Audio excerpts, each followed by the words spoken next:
Tapi kalau Anda mengatakan kitabnya orang Kristen itu firman Tuhan, 100% saya jamin Anda bukan murtadin. Ya, Anda adalah kufur dari sejak lahir. Saya bisa jamin itu. Kalau ada murtadin yang berani mengatakan kitabnya orang Kristen itu firman Tuhan, mari kita buktikan malam ini juga. Anda boleh baptis saya kalau Anda bisa menghadapi saya mengkaji tentang itu. Kita buktikan apakah kitabnya orang Kristen itu betul-betul firman Tuhan atau bukan. Iman saya jadi jaminannya Meme Kece. Malam ini Anda bisa baptis saya secara langsung live video. Kalau betul Anda bisa membuktikan bahwa kitabnya orang Kristen itu adalah 100% firman Tuhan. Sebaliknya, saya mampu membuktikan kepada Anda kitabnya Kristen Gospel itu bukan firman Tuhan. Duduk sebagai sabdanya Nabi Yesus saja kagak, apalagi sebagai firman Tuhan.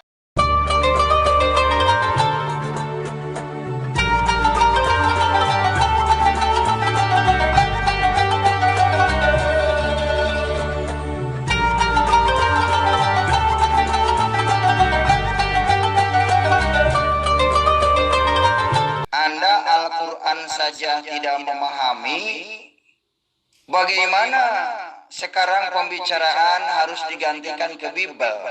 Saya yakin Yesus Tuhan karena saya meyakini Bible. Yakin saya meyakini bahwa kitab Taurat dan Injil itu firman Tuhan.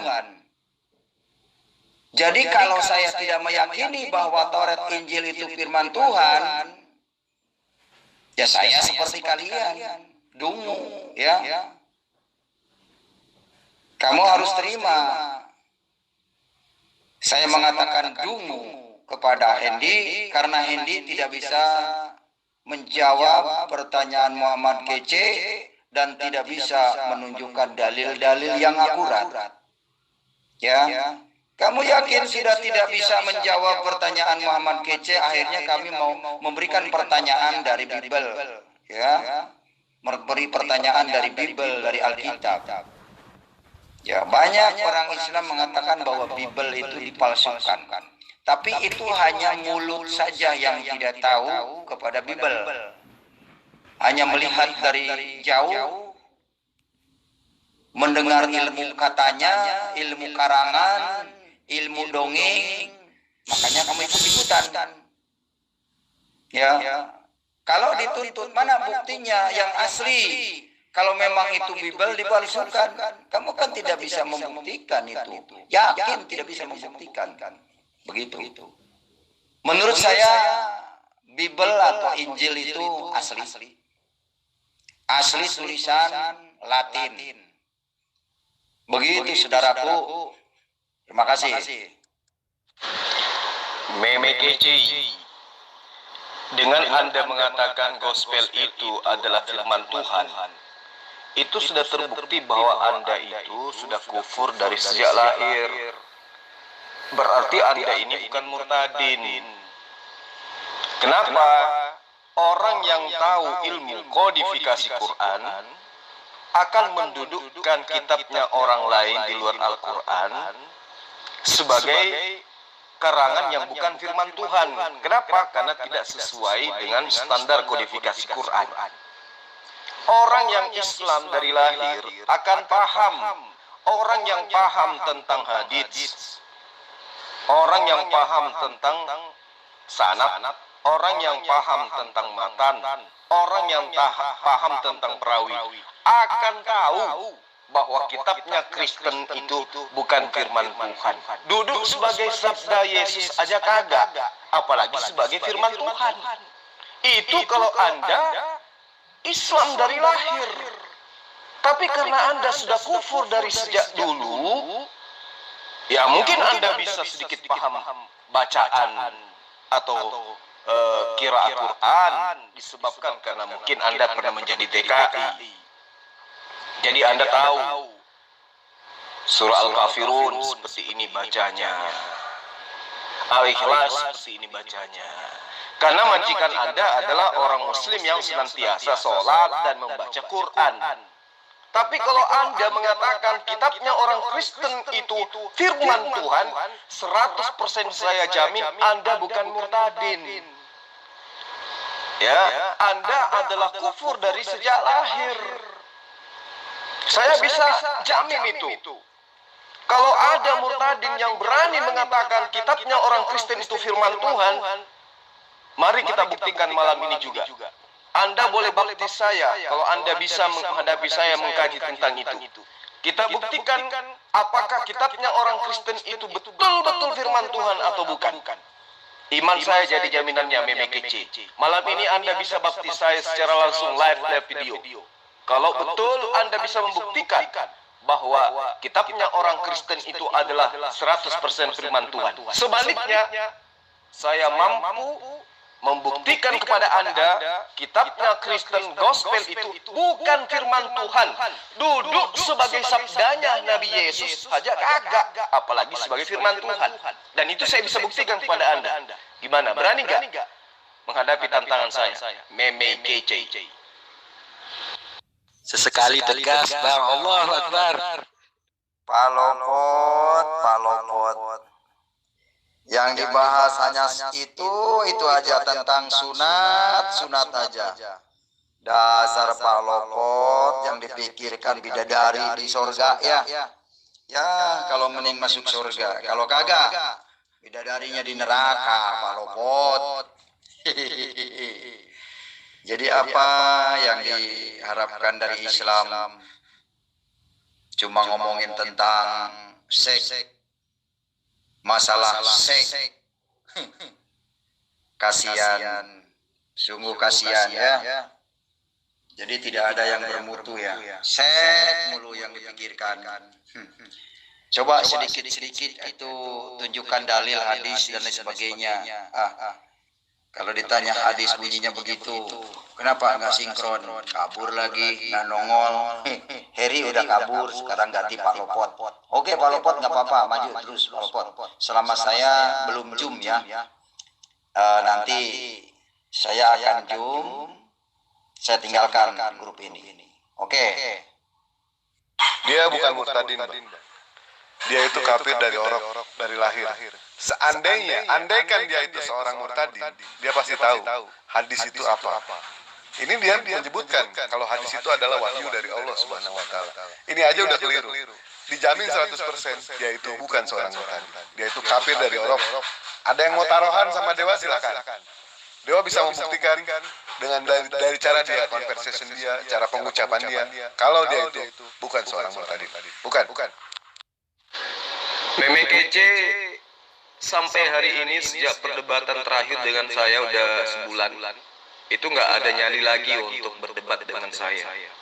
Karena dia tahu bahwa Zulkifli paham betul kalau Meme Kece itu bukan murtadin. Meme Kece itu bukan murtadin, Meme Kece itu orang Kristen dari lahir. Dan saya bisa buktikan itu dengan cara penjabarannya dia. Mama Kece menuduh surga Islam itu ada seks bebas dan seterusnya. Mencari celah di Al-Quran, mencari nama Muhammad bin Abdullah. Ini bukti bahwa Anda itu bukan murtadin. Kalau murtadin, ya seumur Anda yang sudah tua bangkokan kayak begini, pemahamannya tentang Islam masih level itu bukan murtadin. Anda itu adalah murid daripada Dulani Samarinda, Alisina. Anda diorbitkan untuk mengaku-ngaku murtadin.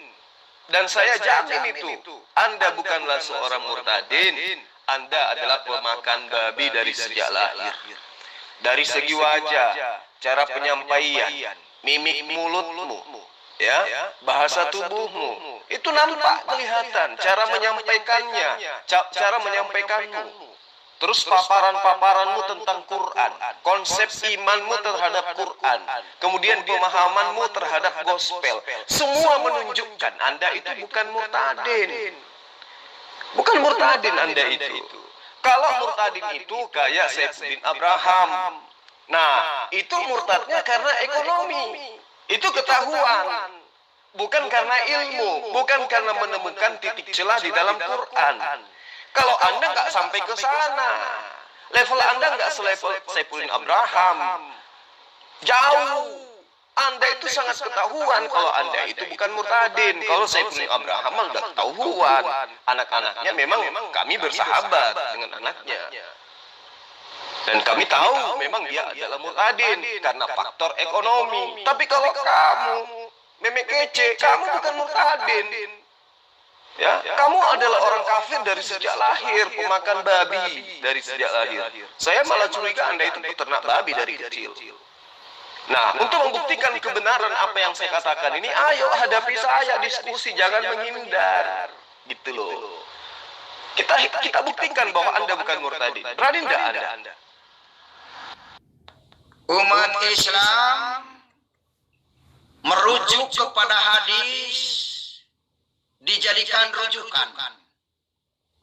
Sementara hadis itu dikarang oleh Bukhari Muslim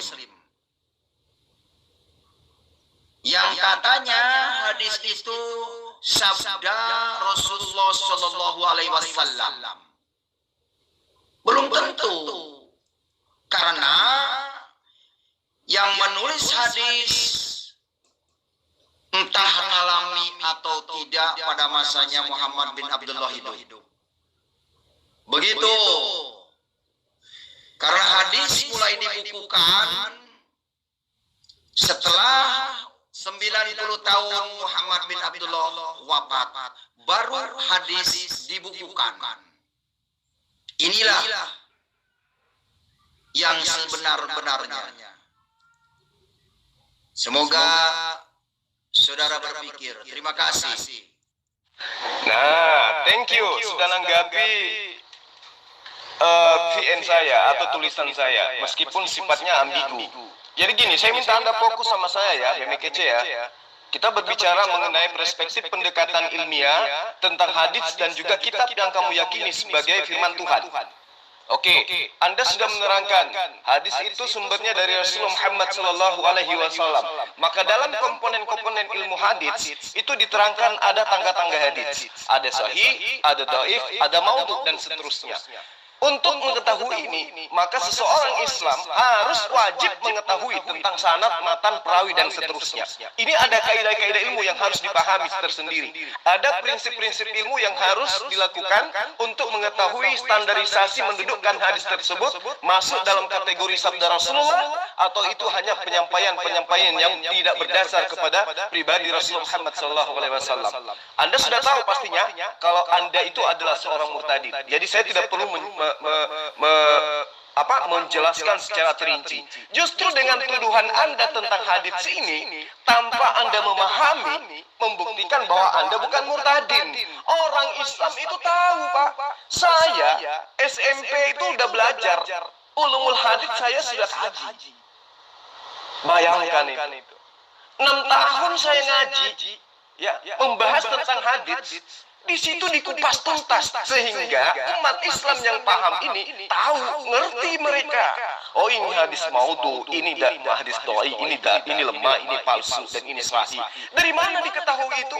Ada yang dikatakan pembelajaran kritikal sanad, kritikan matan dan perawi-perawi hadis. Tapi Anda mengatakan itu diragukan, itu ini dan itu dan seterusnya. Membuktikan Anda bukan murtadin. Sekarang saya ingin tanya balik pada Anda.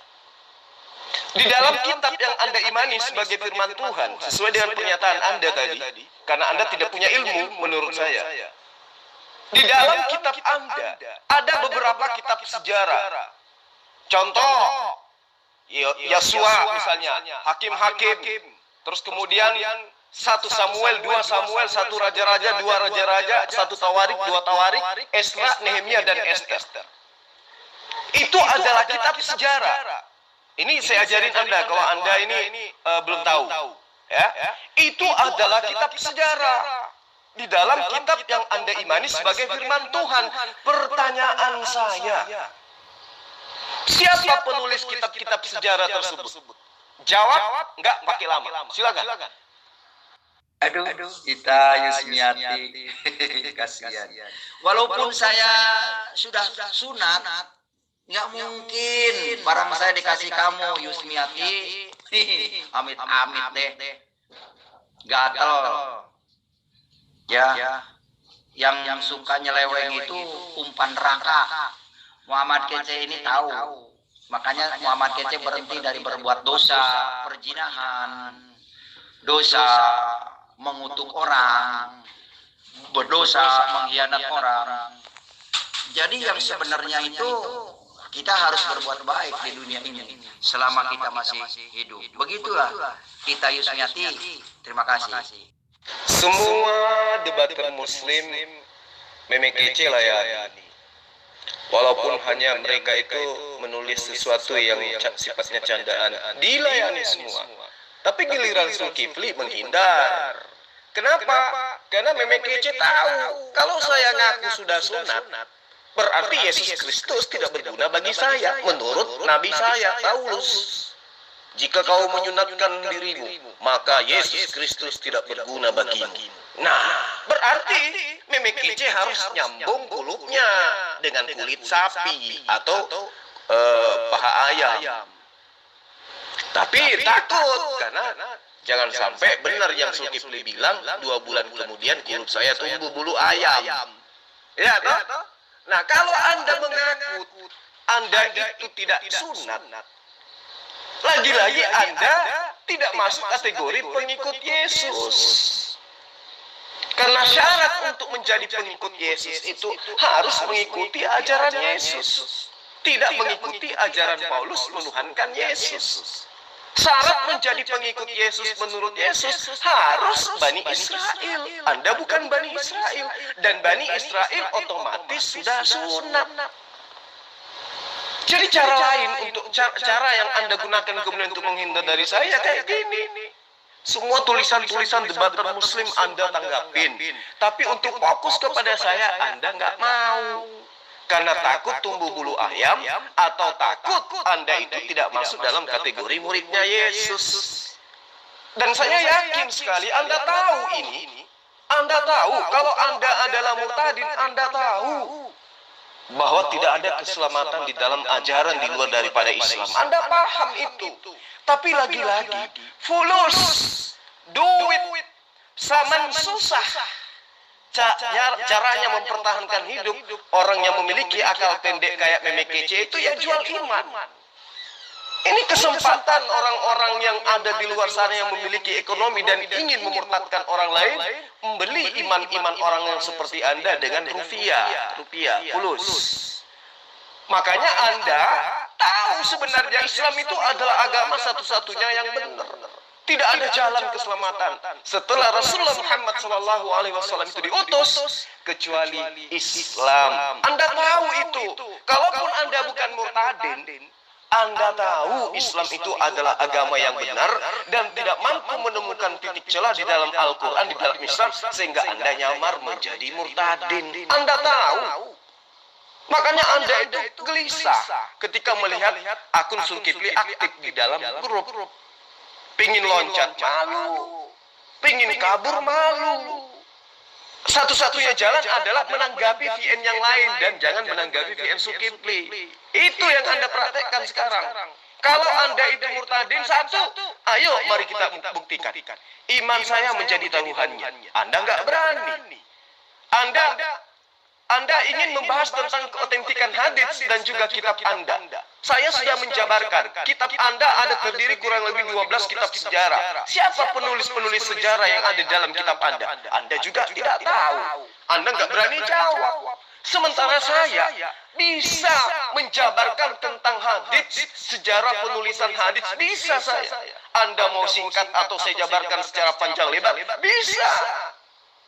Tapi karena Anda memang tujuannya bukan mencari kebenaran, tapi mencari uang, ya gini caranya.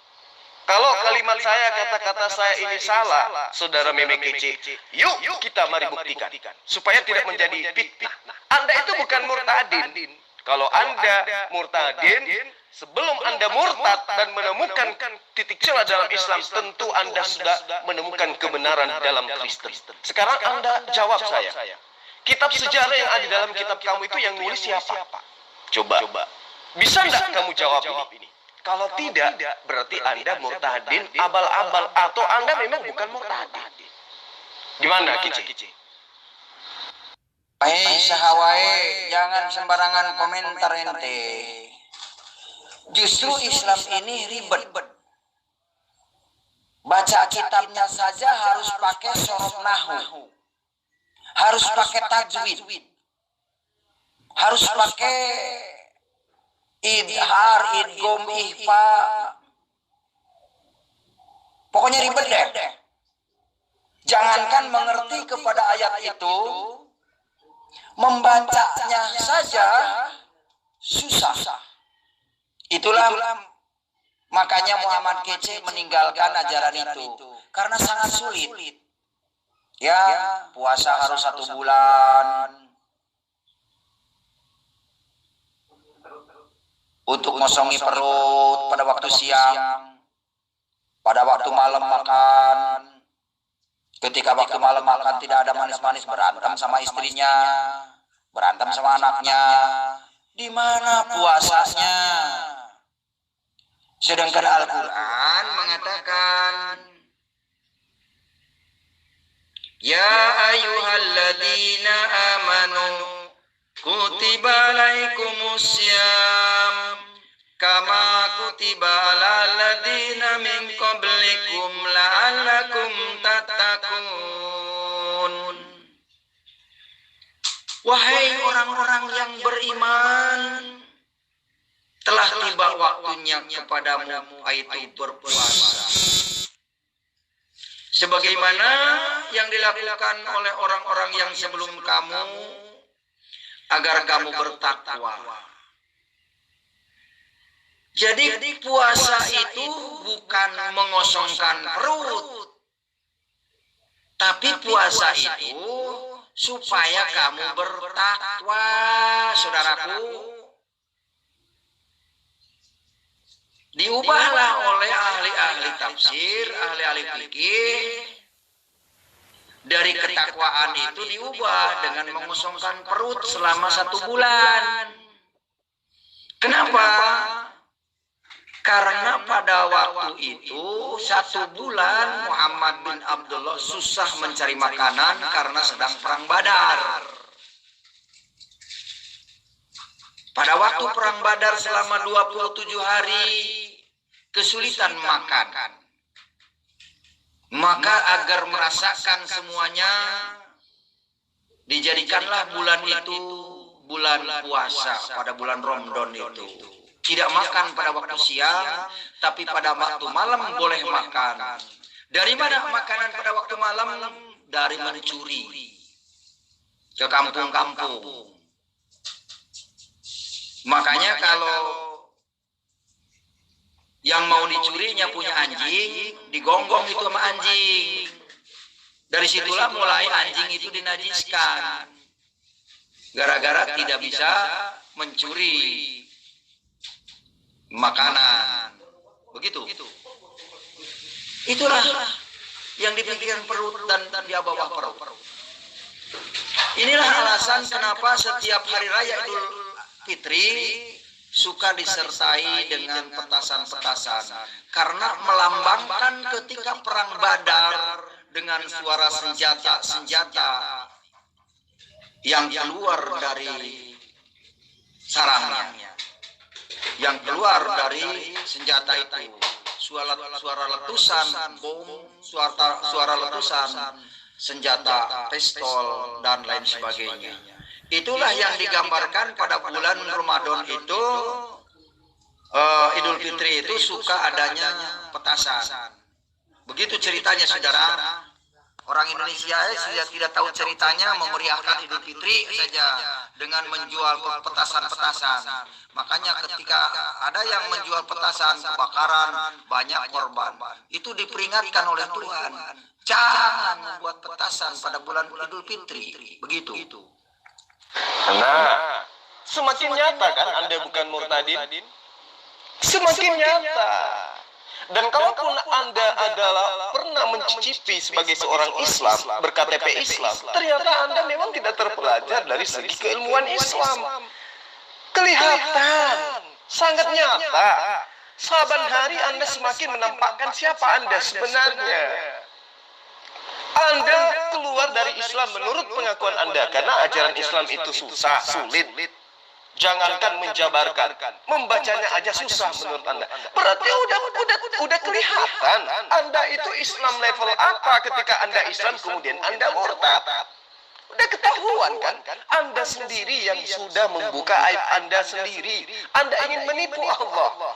Sesungguhnya Allah itu maha kuasa membalas tipu daya sang penipu. Kelihatan nyata kan? Anda ingin membodohi umat, Anda ingin membodohi jemaat dengan mengatakan Anda adalah muqtadin yang bisa Al-Quran. Nah sekarang Anda mengatakan itu yang membuat saya murtad, karena Al-Quran itu sangat susah. Nah kelihatan Anda secara langsung membuka aib Anda sendiri.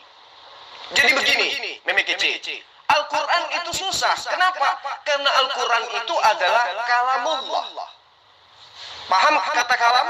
Kalam itu bahasa Arab, berasal dari kata kalimah. Artinya adalah perkataan. Jadi Al-Quran itu adalah perkataan Allah. Siapa Allah? Sang pencipta. Berarti ketika kita berbicara mengenai sang pencipta, berarti kita berbicara tentang Khalik. Sesuatu yang jauh, tidak bisa terukur level tingginya dibandingkan kita yang hanya ciptaan. Ibarat meja, mencoba ingin berbicara tentang siapa si tukang kayu. Itu mustahil. Kita bisa menjabarkan secara detail.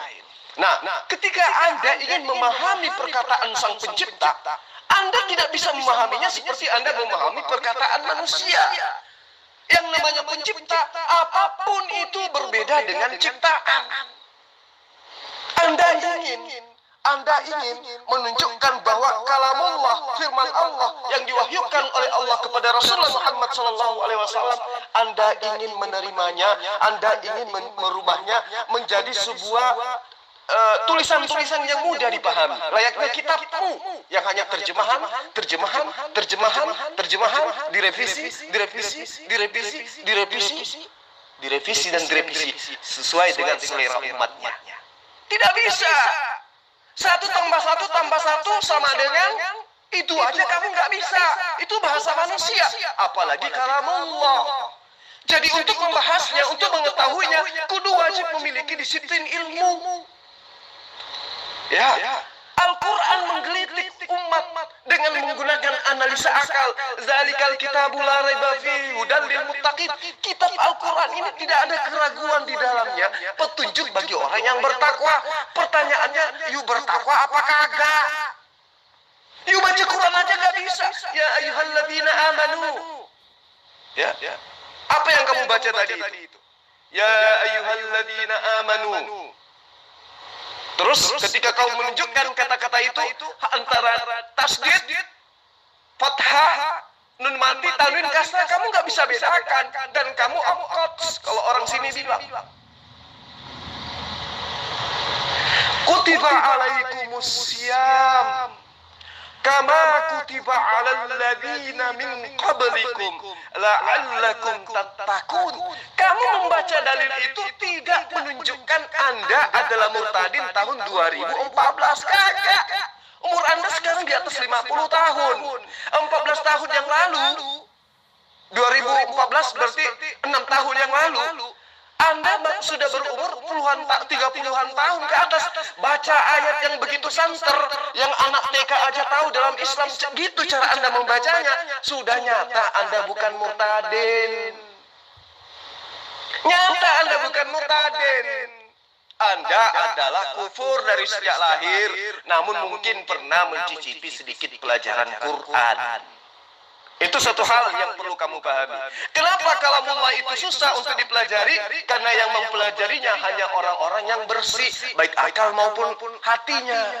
Orang pemakan babi, pelahap dosa-dosa, orang yang tidak pernah menghambakan diri kepada Allah, apalagi yang murtad, itu tidak akan pernah mungkin mencapai titik di mana level kebenaran Al-Quran itu bisa dipahami. Sama seperti Saiful bin Abraham. Tapi ilmunya dia masih jauh di atas kamu. Saiful bin Abraham sampai hari ini, boleh sampaikan suara saya ini ke dia. Saifuddin Abraham sampai hari ini itu selalu menghindar dari Zulkifli dari sejak zaman FB. Tanya sama dia. Apalagi macam kamu wajar. Nah, ketika Anda mendudukkan Al-Quran sebagai hal yang sangat sulit untuk dipelajari, sehingga Anda murtad, kamu jangan lupa, kamu ditampar sama Yesus. Kalau Anda mengimani gospel itu adalah perkataan Yesus, ditampar habis-habisan sama Yesus kau. Apa hal? Matius 19 ayat 24. Yesus mengatakan, sekali lagi aku katakan, aku menyatakan kepadamu bahwa lebih mudah seekor onta melewati atau masuk ke dalam lubang jarum daripada orang kaya masuk ke dalam kerajaan Allah. Sementara you mengaku murtadin karena fulus. Kayak mana lu mau masuk surga? Yesus yang kau Tuhankan aja mengaku lebih susah onta masuk ke dalam lubang jarum. Lebih mudah onta masuk dalam lubang jarum daripada orang kaya yang murtad karena cari kehidupan ekonomi duniawi. Yesus yang mengaku, Yesus yang mengajarkan itu. Dan kalau kau imani kitab kamu itu adalah firman Tuhan, you ditampar habis sama Yesus. You murtad karena ekonomi kan? Itu pasti. Aku mengatakan kepadamu, kata Yesus, lebih mudah bagi seekor onta melewati lubang jarum daripada orang kaya masuk ke dalam surga. Nah, kamu bangga dengan menggunakan kopiah, dengan menggunakan baju koko, dengan mengaku haji, udah pernah ke Mekah, pernah lihat Ka'bah, Anda menjelek-jelekkan Islam, Anda bangga. Karena sekarang Anda cuma modal ngomong, Anda sudah bisa makan, enggak kayak waktu Islam. Di Islam, sehebat-hebatnya mu'alaf, tidak akan pernah bisa menjadi imam. Coba tanya para mu'alaf itu, ada enggak di antara mereka yang menjadi imam masjid besar? Ada? Enggak ada. Kenapa? Mereka mendudukkan diri mereka kepada orang-orang yang fakir ilmu. Mereka merasa tidak ada apa-apanya dibandingkan umat Islam yang Islam dari lahir. Kenapa? Sepaham-pahamnya dia Al-Quran, mereka terkendala tentang qiraat, terkendala tentang tilawah. Jadi tidak mungkin dia orang jadi mu'alaf itu mencari-cari kekayaan sehingga dia mu'alaf. Nggak mungkin. Jadi imam aja kagak bisa. Lo jadi imam mau diapain? Di situ orang nggak ada ekonomi, nggak ada digaji. Nah, kalau murtadin itu hari ini murtad, besok udah benar dia. Bisa-bisa mengganti kedudukan seluruh pendeta yang ada di Indonesia. Murtadin seluruh menggeser semua posisi pendeta. Mereka yang kemudian berbohong dengan mulut yang berbusa-busa menyatakan sesuatu tentang Islam dengan tidak benar. Sama seperti Anda. Nah, jadi kalau Anda mengaku murtadin, Anda ditampar sama Yesus. Kenapa? Kata Yesus, lebih mudah seekor onta masuk ke dalam lubang jarum daripada orang kaya masuk ke kerajaan Allah. Sementara Kristen itu identik dengan orang kaya.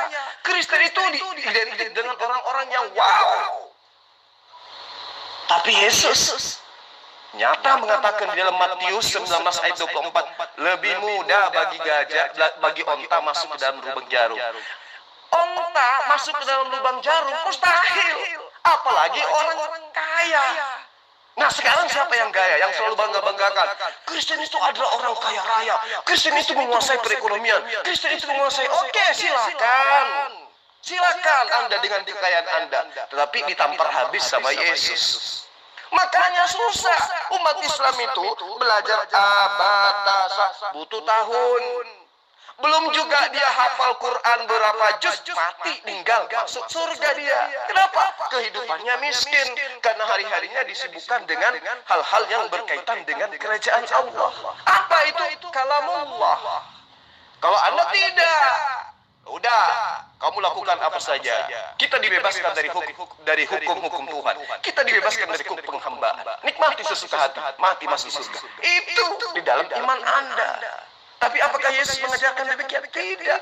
Karena itulah saya katakan, Anda bukan murtadin. Anda bukan murtadin. Kalaupun Anda adalah murtadin, sekali lagi saya katakan, kalaupun Anda adalah murtadin, Anda adalah murtad karena ekonomi, bukan karena menemukan titik celah di dalam Al-Quran. Bayangkan aja, pernyataan Anda sendiri kan tadi. Saya keluar dari Islam meninggalkan ini karena susah. Membaca aja susah. Itu kan? Dan nyata kan Anda katakan. Kemudian Anda mencoba membaca ayat-ayat. Ya ayyuhalladzina amanu kutiba alaikumus syiyam kama kutiba alal ladzina min qablikum la'allakum tattaqun. Tapi mat-matnya salah. Tajwidmu salah. Tanwinnya salah. Ya, menyebabkan kamu semakin hari semakin ketahuan kamu itu bukan murtadin. Tapi memang ya mungkin TKI lah. Ya, pernah di Arab sana menjadi TKI kali kamu itu. Andi muncul lagi. Tadi kemana lo? Salat maghrib. Aduh. Nah, orang-orang pada ditanggapin.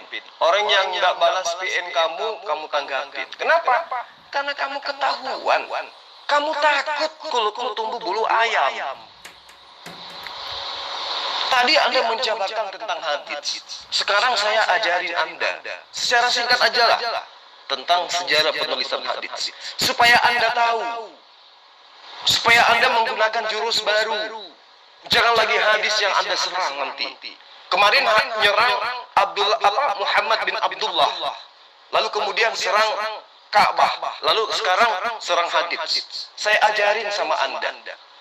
Kalau Anda itu adalah Muslim dari sejak lahir, Anda tentu paham bahwa sejarah penulisan Al-Quran itu memang berbeda dengan sejarah penulisan hadits. Ya. Kenapa? Karena ini adalah perintah Rasulullah SAW.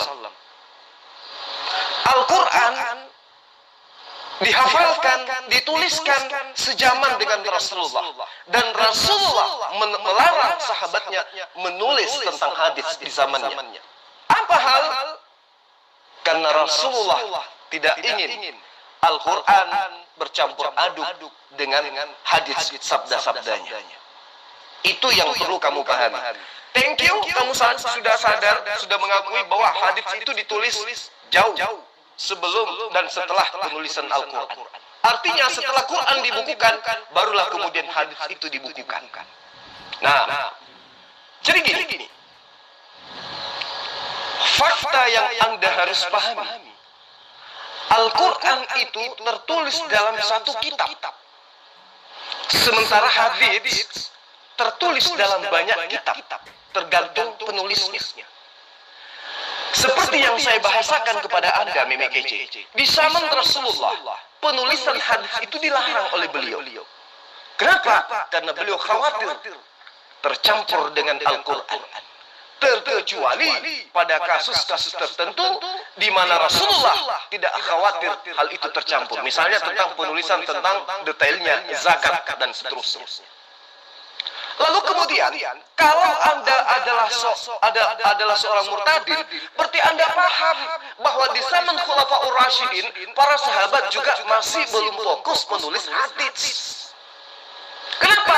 Karena perhatian utama mereka adalah bagaimana mereka bisa mencurahkan semua kekuatan mereka, mencurahkan semua akal pikiran mereka, hafalan-hafalan mereka tentang Al-Quran dan penyebaran Al-Quran di pedalaman dan kepada orang-orang yang baru ingin mengenal Islam. Nah, jika kamu itu adalah seorang murtadin, maka kamu akan paham bahwa di zaman tabi'in, suasana masih mirip dengan masa sahabat. Akibatnya, mayoritas tabi'in masih enggan menuliskan hadis. Riwayat-riwayat hadis dari Nabi yang jumlahnya ribuan bahkan puluhan ribu itu, mereka simpan rapi dalam dada mereka, dalam bentuk hafalan. Paham? Jadi belum dituliskan pada masa tabi'in. Nah, di masa tabi'in itu kira-kira akhir abad 1 Hijriah ya, atau awal 2 Hijriah mulailah dirasakan kebutuhan menulis hadis. Itu kalau Anda murtadin, Anda akan pasti tahu itu apa alasannya. Salah satunya karena banyak sahabat Nabi yang wafat. Banyak tabi'in besar yang wafat padahal mereka banyak menghafal hadis. Di samping itu, fitnah fanatisme politik dan mazhab membuat diciptakannya sejumlah hadis palsu dari arah timur Madinah. Ini yang kamu tahu. Andaikan saja kamu itu murtadin, sehingga kamu tidak lagi membahas tentang hadis. Sekarang kamu ketampar dengan pertanyaanmu tentang hadis. Dengan saya mengatakan bahwa dalam kitabmu itu ada 12 kitab sejarah kurang lebih. Termasuk 1 raja-raja, 2 raja-raja, 1 tawarik, 2 tawarik. Nehemia, Esther, kemudian hakim-hakim dan seterusnya. Siapa penulis-penulis kitab sejarah ini? Siapa? Konon itu kamu akui sebagai firman Tuhan. Siapa penulis-penulisnya? Tapi kalau berbicara mengenai hadis, itu lengkap. Lengkap hadis itu. Makanya saya katakan kepada Anda bahwa ketika Anda berbicara mengenai stasiun-stasiun hadis, itu berarti Anda sudah paham tentang hadis. Dan andai saja Anda sudah paham, Anda tidak akan murtad kalau Anda murtadin. Tapi karena Anda tidak paham sejarah penulisan Quran, sejarah penulisan hadis, sejarah zaman Nabi, zaman Khulafaur Rasyidin, kemudian zaman tabi'in, dan kapan mulai dituliskan hadis itu, Anda tidak paham, menandakan Anda bukan murtadin. Kalau Anda paham, berarti Anda memperbodoh diri Anda. Sampai kapan Anda akan melawan akal sehat Anda? Gitu loh. Saya mencari Anda di hampir setiap grup. Di grup Kristen saya masuk mencari Anda tidak berani. Anda selalu menghindar. Semua orang mendengarkan VN saya di grup ini.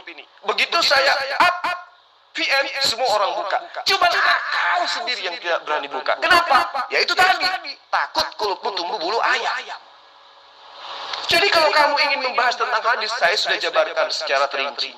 Bangkitnya Umar bin Abdul Aziz, mau saya, ya, yang waktu itu menjadi khalifah pemerintah secara resmi, itu menuliskan hadis di seluruh penjuru kekuasaannya. Umar bin Abdul Aziz ini masih terhitung hidup di masa tabi'in. Tahu kamu apa tabi'in? Kalau tahu tanya, nanti saya ajarin.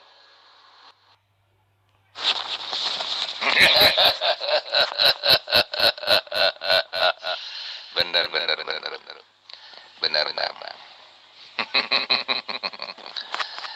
Katanya tadi saya sebagai hamba Allah tidak mengenal Allah katanya.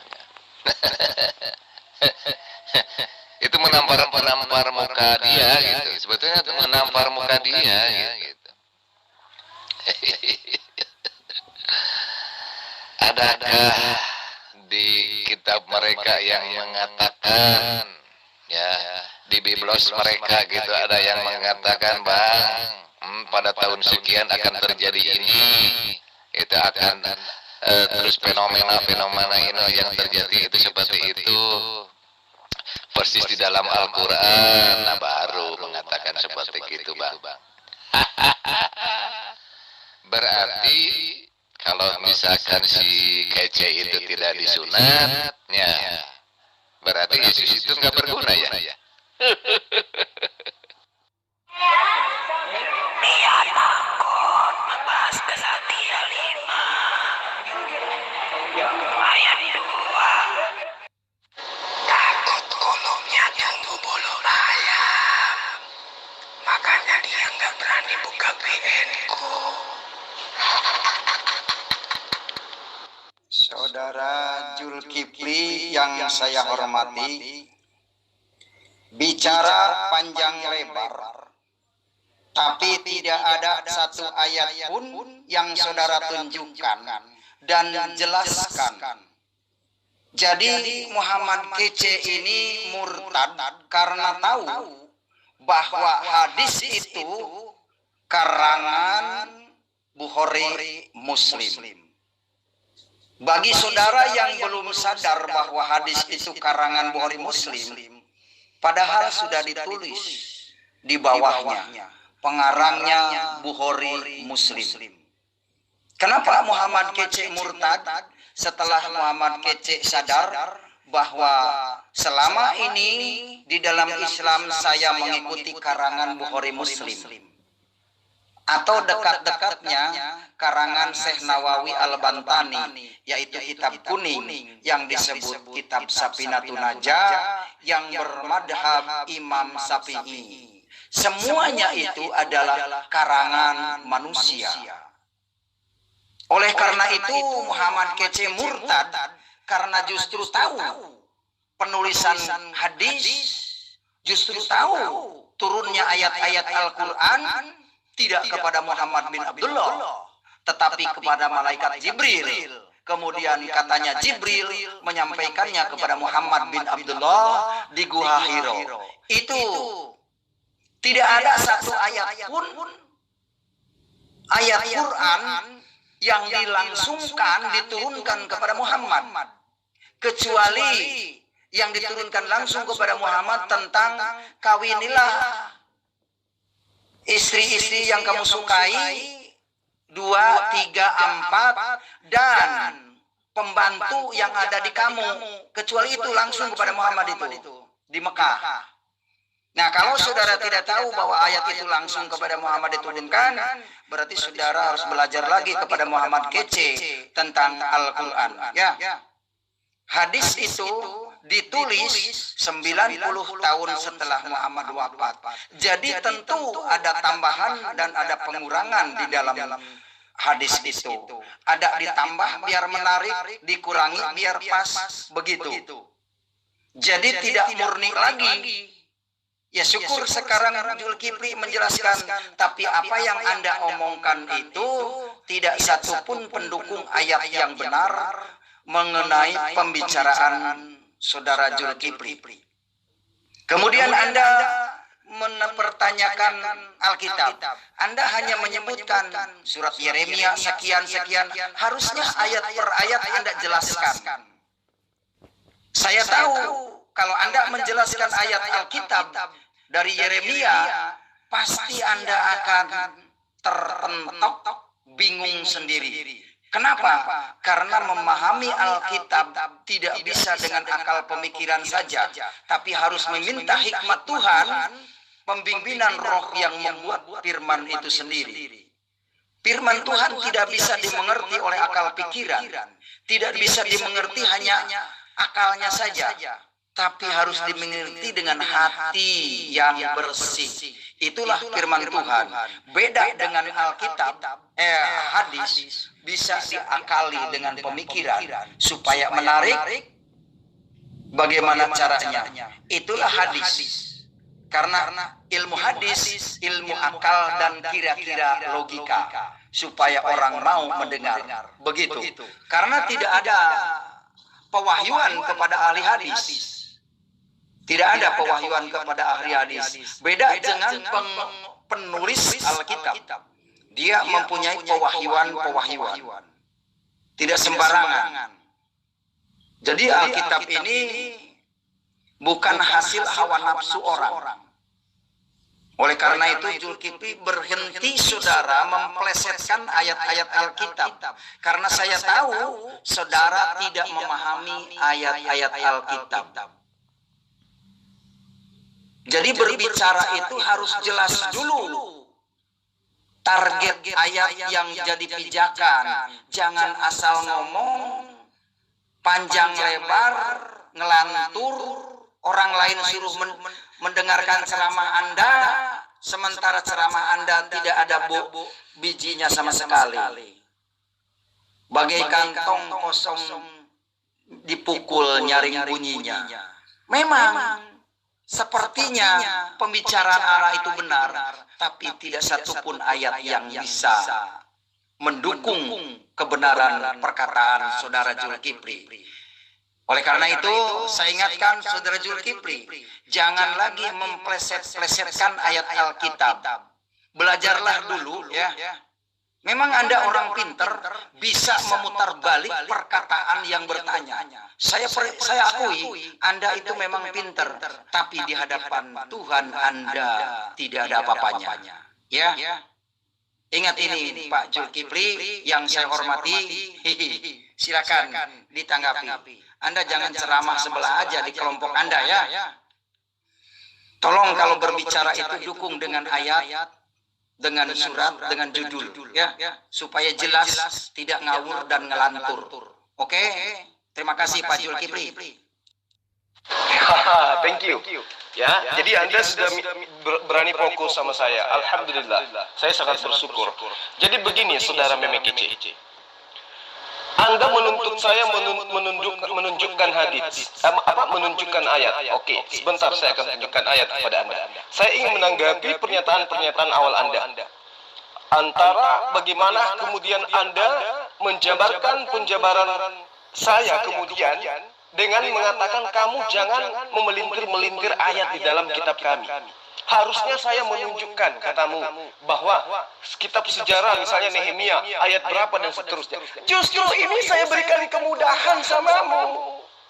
Kemudahan demi kemudahan untuk membuktikan bahwa kamu itu adalah orang yang paham tentang kitabmu saat sekarang ini. Dan Anda paham tentang kitab Anda ketika Anda masih Islam. Saya tanya dengan pertanyaan yang sangat sederhana. Kalau Anda mengimani kitab Anda adalah firman Tuhan, tunjukkan. Siapa penulis kitab Hakim-Hakim? Siapa penulis kitab 1 Samuel, 2 Samuel, 1 Raja-Raja, 2 Raja-Raja, 1 Tawarik, 2 Tawarik? Siapa penulis kitab itu? Dan tunjukkan secara detail sebagaimana saya menjabarkan tentang penulisan hadits, sejarah penulisan hadits. Saya tadi sudah menerangkan kepada Anda masa Nabi, masa sahabat, masa khulafaur rasyidin, masa tabi'in, masa tabi'in. Saya sudah jabarkan. Kalau Anda orang terpelajar, maka secara nalar sehat Anda akan paham proses perjalanan hadits itu seperti apa, kemudian sampai kepada perawi. Lalu kemudian lagi-lagi Anda menjelaskan tentang bahwa hadits itu adalah karangan perawi. Imam Syafi'i, Bukhari, Muslim, dan seterusnya. Ini membuktikan Anda itu bukan Islam dari sejak lahir. Masa perawi hadis Anda katakan pengarang? Padahal ulama-ulama ini adalah orang yang terkenal. Kepribadiannya, keilmuannya, sejarah hidupnya, perilaku dalam kehidupannya, dan usianya dimanfaatkan untuk apa? Semua diterangkan secara terinci di dalam sejarah. Anda tidak tahu perawi atau rawi adalah orang-orang yang menghafal hadis di seluruh dunia pada setiap zaman. Lalu kemudian perawi ini menyampaikan ke orang-orang yang ada setelahnya, yang ada generasi berikutnya. Itulah perawi hadis. Dan dengan mengetahui atau menjabarkan tentang siapa perawi ini, maka saudara akan paham hadis yang disampaikan benar atau tidak. Ini yang perlu Anda pahami. Ya, ini yang perlu Anda pahami. Ternyata Anda itu tidak ngerti apa itu perawi. Anda tidak tahu apa itu sahih dan hasan. Anda tidak tahu apa itu dhaif, apa itu maksud, apa itu maudhu, dan seterusnya. Kenapa? Karena Anda mengatakan perawi itu adalah pengarang hadis. Inilah bukti bahwa Anda itu bukan murtadin. Kalau murtadin pasti tahu tentang itu. Lalu kemudian Anda mengatakan Al-Quran itu bukan firman Allah dan seterusnya. Gini, saya terangkan kepada Anda kaitannya dengan hadis. Di dalam Al-Quran surah Al-Isra ayat 106. Allah berfirman, wa Qur'anan faraknahu litaqra'ahu 'alan nasi 'ala muksi wa nasalnahu tanzila. Ya, wa nazzalnahu tanzila. 'ala muksi wa nazzalna tanzila. Artinya apa? Ini perlu kamu pahami dengan baik. Allah berfirman, Al-Quran itu telah kami wahyukan dengan cara berangsur-angsur kepadamu, agar kamu membacakannya perlahan-lahan kepada manusia, dan kami menurunkannya bagian demi bagian. Nah, lalu kemudian yang saya terangkan kepada Anda di awal tadi, Al-Quran itu adalah kalamullah. Yang ditugasi untuk menyampaikan kepada manusia adalah orang yang dipercaya, orang yang memiliki gelar Al-Amin, orang terpercaya. Dia harus terjaga lisannya dari perkataan dusta. Sehingga apa yang terjadi kemudian? Kamu menuntut Muhammad sallallahu alaihi wasallam, ada namanya di dalam Al-Quran Muhammad bin Abdullah, agar kitab suci Al-Quran itu diakui bahwa itu adalah asal usulnya dari Muhammad anaknya Siti Aminah. Tapi Rasulullah Muhammad sallallahu alaihi wasallam sungguh telah mempraktekkan apa yang tertuang di dalam kitab Yohanes 16 ayat 7 sampai ayat 15, bahwa sang penolong itu tidak akan berkata-kata dari mulutnya sendiri, melainkan apa yang dikatakannya adalah apa yang didengarkan dan diperintahkan untuk ia katakan. Itulah dia. Jadi dia tidak mengakui dengan kesombongannya, Al-Quran yang firman Allah yang diwahyukan kepadaku ini adalah buatan anaknya Abdullah, adalah buatan anaknya Aminah, dan itulah aku Muhammad. Tidak. Justru Muhammad sallallahu alaihi wasallam ketika Al-Quran itu diturunkan secara berangsur, ketika Al-Quran itu dibacakan perlahan-lahan, beliau tidak mau penjelasannya dia tentang kalamullah itu dicatat. Gak mau dia. Kenapa? Karena para sahabat pada saat itu ada yang menghafal, ada yang mencatat. Masa itu belum ada buku seperti banyaknya buku sama seperti saat sekarang. Sehingga Rasulullah melarang, jangan kamu menulis. Jangan kamu menulis hadis. Jangan kamu menulis perkataan-perkataan saya selain daripada perkataan Allah. Jangan. Karena saya takut nanti bercampur aduk dengan perkataan pribadi saya, dengan perkataan Allah. Makanya andai saja kamu adalah murtadin, maka engkau akan paham Al-Quran itu bahasa Arab, hadis itu bahasa Arab, tetapi apa yang terjadi terhadap muatannya? Sama-sama bahasa Arab, tapi kalimatnya nggak sama, muatannya nggak sama, rasa bahasanya nggak sama, isi kandungannya nggak sama, makna rinciannya nggak sama, tafsirannya nggak sama. Kenapa? Satu perkataan Allah, satu perkataan Rasul. Itu yang perlu kamu pahami jika kamu adalah seorang murtadin. Kuasai itu dulu, baru kau ngaku membodoh-bodohi orang bahwa kamu itu murtadin. Al-Quran sudah jelas diterangkan, wa Qur'anan faraqnahu ya litaqra'a 'alan nas 'ala mukfi wa nazzalna tanzila. Al-Quran diwahyukan berangsur-angsur, perlahan-lahan, agar engkau Rasulullah Muhammad sallallahu alaihi wasallam membacakan kepada para sahabatmu dengan perlahan, kepada manusia dengan perlahan, dan kami mewahyukan bagian demi bagian. Ini menunjukkan apa? Al-Quran itu firman Allah yang tidak diwahyukan secara tergesa-gesa, agar mudah dipahami, dan penjabarannya kemudian dijabarkan oleh Rasulullah melalui hadits. Dan saat itu belum dikatakan hadits, tapi dikatakan sebagai penjabaran, pemahaman, pengkajian, penjelasan, keterangan dari Rasulullah Muhammad sallallahu alaihi wasallam. Belakangan baru disebut hadits. Ya. Jadi Anda ini dibilang murtadin juga, bukan dibilang juga murtadin. Ya minimal Anda adalah pernah menjadi PKI, menjadi pembantu orang Islam, sehingga Anda tahu Quran sedikit. Ya. Jadi ketika Anda mengatakan hadis itu adalah karangan Bukhari Muslim, ini bukti Anda itu bukan murtadin. Berarti Anda nggak paham hadis. Anda nggak tahu bagaimana kemudian itu perawi, apa itu sanad, apa itu matan, dan seterusnya. Gambaran akan adanya hadis itu sudah saya terangkan dalam surah Al-Isra ayat 106. Rasulullah ditugaskan. Dan kata Allah di dalam Ulangan 18 ayat 18, Nabi yang sama seperti Musa itu akan aku taruh firmanku di mulutnya.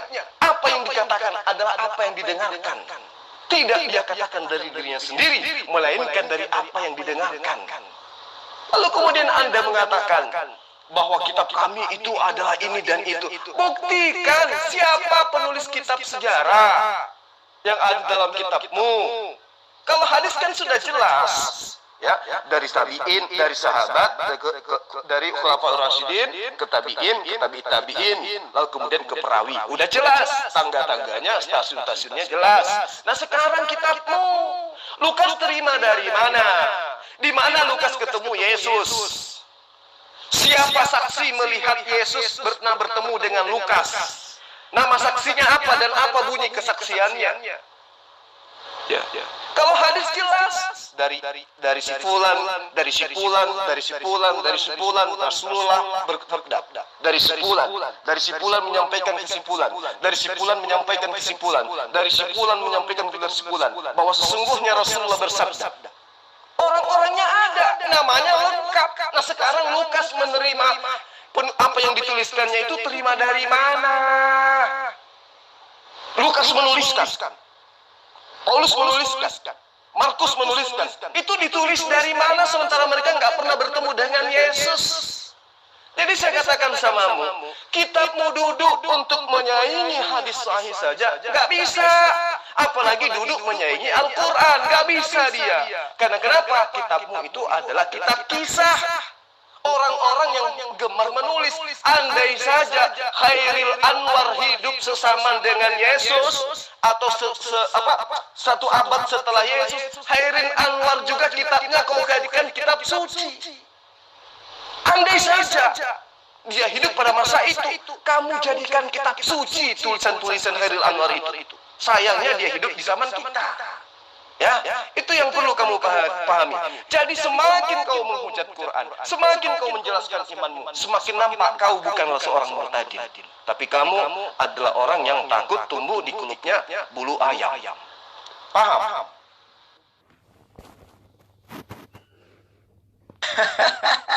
Zulkifli. Yang diomongin di dalam Islam itu cuma kulub, barang segitu aja. Dasar orang tidak berilmu. Ya, ditanya ayat malah lari. Ditanya ayat malah lari. Jadi kalau berbicara ini harus jelas pijakan ayatnya ke hadis, ke Al-Quran atau ke Alkitab. Kalau memang pijakannya Alkitab, jelaskan ayatnya berbunyinya seperti apa dan esensinya seperti apa, harus bagaimana. Jelaskan seperti itu. Jangan suruh orang lain baca ayat segini, terus nyambungnya kemana. Makanya belajar Alkitab itu penting. Karena di dalam Alkitab itu ada perikopnya, ada terjemah, ada penjelasannya, supaya sinkron. Jadi tidak ngawur dan ngelantur. Ya, silahkan Anda buka Alkitab. Sangat jelas, sangat runut ceritanya dari awal sampai akhir dengan maksud yang disebutkan di dalam perikop tersebut. Berbeda dengan Al-Quran. Tidak jelas cerita tentang apa. Satu surat, ayat yang pertama cerita tentang Adam, ayat yang kedua cerita tentang Ibrahim. Kan itu tidak nyambung, saudara. Jangan jauh-jauh saja. Ayat Al-Fatihah, di ayat yang pertama harus memuji Allah kepada yang Maha Pengasih dan Penyayang. Ayat yang kedua menjelaskan tentang menyembah. Iyyaka na'budu wa iyyaka nasta'in. Masa Allah mengatakan hanya kepadamu aku bernyembah, hanya kepadamu aku mohon pertolongan. Itu katanya Al-Quran firman Allah. Kok Allah minta? Oh, Allah menyembah siapa? Ihdinas siratal mustaqim. Tunjukkanlah kami jalan yang lurus. Tidak mungkin Allah Maha Tahu minta ditunjukkan ke jalan yang lurus. Dengan ayat ini saja saudara harusnya sadar. Ternyata Al-Fatihah itu bukan firman Allah, melainkan doa dari manusia ditujukan kepada Allah. Ihdinas siratal mustaqim. Tunjukkanlah kami jalan yang lurus. Jalan yang lurus sudah jelas. Surat 43 Al-Zukhruf ayat 61 berkata begini. Fainahu la ilmun lisya'ati falan tamtaruna biha wa tabi'uni hada siratum mustaqim. Artinya, dan sesungguhnya Isa itu benar-benar memberikan pengetahuan tentang hari kiamat. Karena itu jangan ragu-ragu mengikuti Isa. Inilah jalan yang lurus. Begitu saudara. Jadi mengikuti Isa Al-Masih itu menemukan jalan yang lurus.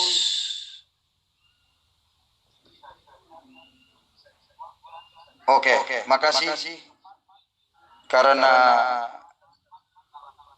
sudah Zoom saya dimulai. Sampai ini dulu. Terima kasih. Tuhan Yesus memberkati. Jangan kabur dulu ente meme kece. Jangan kabur dulu. Jadi saya mengangkat tema ini bukan Anda saya anggap paham tentang pertanyaan-pertanyaan saya. Tidak. Saya sudah tahu Anda akan kabur, pasti itu. Anda akan menghindar dari saya. Ya. Kenapa?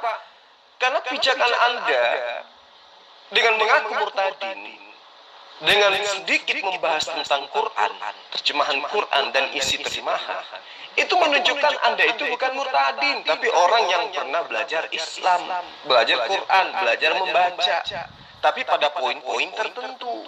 Terbukti dari penjelasan-penjelasan Anda gitu loh.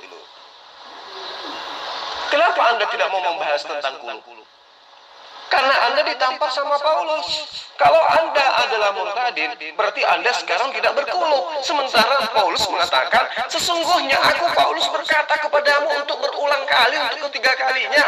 Jikalau kamu menyunatkan dirimu, Yesus Kristus sama sekali tidak berguna bagimu.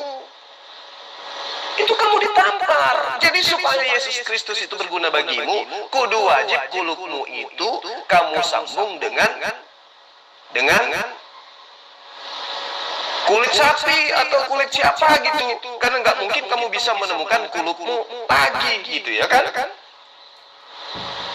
Nah, itu yang menyebabkan kamu tidak mau fokus sama aku. Kalau kamu tidak disunat, sama saja. Kalau misalnya kamu itu hanya nyamar murtadin, berarti kamu masih berkuluk. Berarti kamu tidak mengikuti apa yang diajarkan oleh Yesus. Aku mengenal dombaku mengenal aku. Mereka mendengarkan perkataanku dan mengikuti aku. Aku sunat, muridku sunat. Nah, kalau kamu itu bukan murtadin, berarti Kristen dari dulu, berarti Anda itu tidak sunat. Itu kalau Anda tidak sunat, berarti Anda bukan murid Yesus. Nah, kalau Anda bersunat, Anda akan sesuai dengan pernyataan Paulus. Yesus tidak berguna bagi Anda. Jadi Anda bingung. Sehingga Anda mengambil kesimpulan, yang penting saya makan. Gitu loh. Lalu kemudian Anda mencoba membahas surah Al-Fatihah. Ihdinas siratal mustaqim. Tunjukkanlah kepadaku jalan yang lurus. Anda seakan-akan ingin mengajarkan bahwa Allah itu adalah makhluk. Sehingga ketika ada firman Allah yang diajarkan kepada Rasulullah Muhammad SAW dengan perantaraan kalam, Anda kemudian mengatakan Allah berkata, minta petunjuk jalan yang lurus.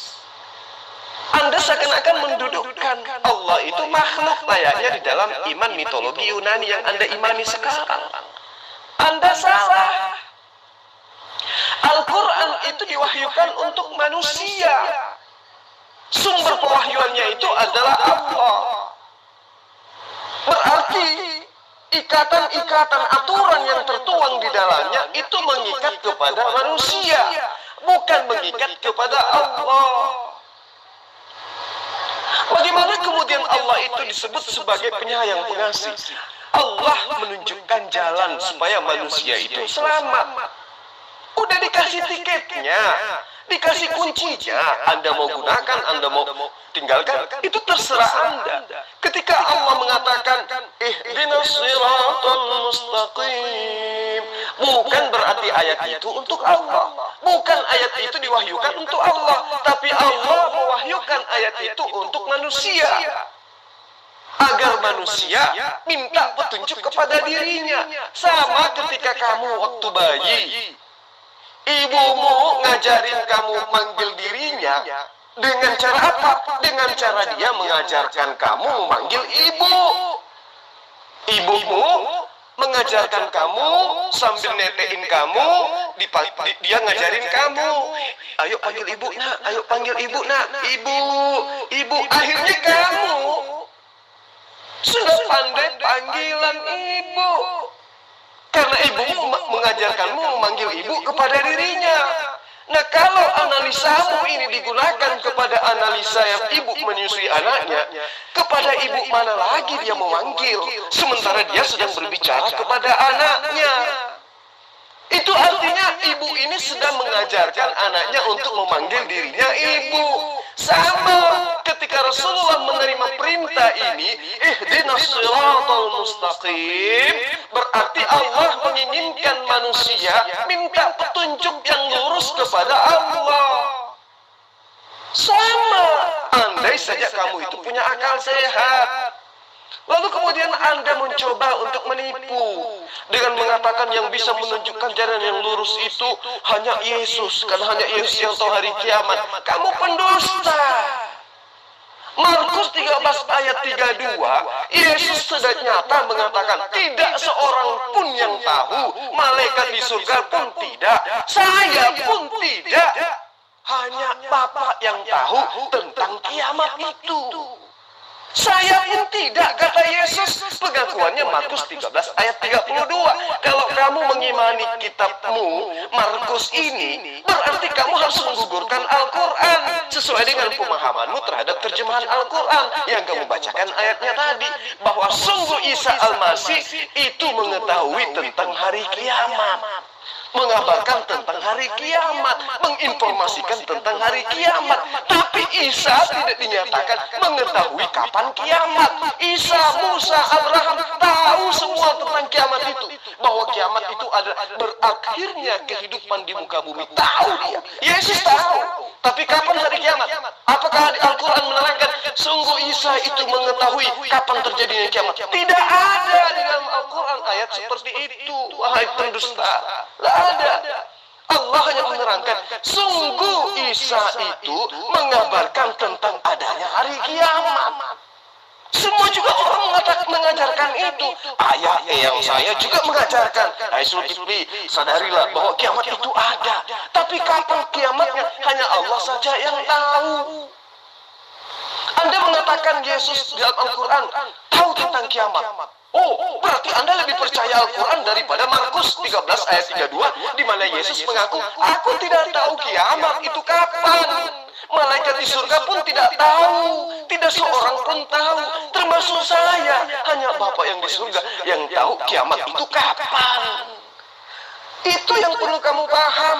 Kalau Anda ingin membodoh-bodohi di jemaat sekolah minggu mungkin, kalau di sini jangan. Anda ditampar sama kitab Anda sendiri, gitu loh. Ya. Kenapa Yesus dikatakan sebagai jalan yang lurus? Karena Yesus mengajarkan hukum Taurat. Karena Yesus mengajarkan bagaimana caranya junub. Karena Yesus mengajarkan bagaimana caranya wudhu. Karena Yesus mengajarkan bagaimana caranya sholat. Karena Yesus mengajarkan bagaimana caranya syahadat. Karena Yesus mengajarkan bagaimana caranya puasa. Karena Yesus mengajarkan bagaimana caranya bersunat. Karena Yesus mengajarkan bagaimana caranya menghambakan diri kepada Sang Pencipta.